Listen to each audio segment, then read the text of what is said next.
பல்கலைக்கழகத்தில் நடந்த சம்பவத்திற்கு ஒரு புலன் விசாரணை நடந்து கொண்டிருக்கிற போது விசாரணையில் சொல்லப்பட்ட வார்த்தைகளை வைத்துக்கொண்டு மாண்புமிகு அரசியல் எதிர்க்கட்சிகள் எல்லாம் புலன் விசாரணையில் பயன்படுத்தப்பட்ட வார்த்தையில் யார் என்று அரசின் மீதும் ஆட்சியாளர்கள் மீதும் அதிகாரிகள் மீதும் பொதுவெளியில் வெளியில் பேசுவது சட்டத்திற்கு புறம்பானது.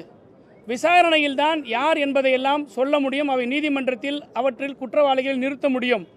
ஆனால் இதை புரிந்து கொள்ளாத எதிர்க்கட்சி அதிமுகவை சேர்ந்த மாண்புமிகு சட்டமன்ற உறுப்பினர் எல்லோரும் இதற்கு விடை தெரியாதது போல தினந்தோறும் கருப்பு சட்டையை அணிந்து கொண்டு யார் அந்த சார் என்று பேட்ஜை அணிந்து கொண்டு சட்டமன்றத்திற்குள் வந்து சட்டமன்ற நடவடிக்கைகளில் அவர்கள் பங்கேற்று கொண்டிருக்கிறார்கள். நாங்களும் பார்த்தோம். பாவம், தினந்தோறும் கருப்பு சட்டை அணிந்து கொண்டு விடை தெரியாமல் இருந்து கொண்டிருக்கிறார்களே என்று ஏங்கிக் கொண்டிருந்தோம். அரசின் பொறுப்பு விடை கொடுப்பது.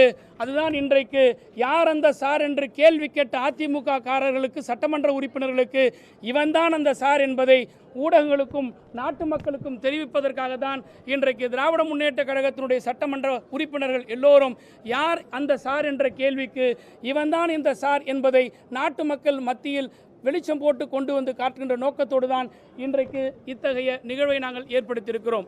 யார் அந்த சாரு? இவன் தான் அந்த சாரு. யார் அந்த சாரு? இவன் தான் அந்த சாரு. யார் அந்த சாரு? இவன் தான் அந்த சாரு. யார் அந்த சாரு? இவன் தான் அந்த சாரு. இவன் தான் அந்த சாரு. இவன் தான் அந்த சாரு. இவன் தான் அந்த சாரு. இவன் தான் அந்த சாரு. அவன் தான் அந்த சாரு. அவன் தான் அந்த சாரு.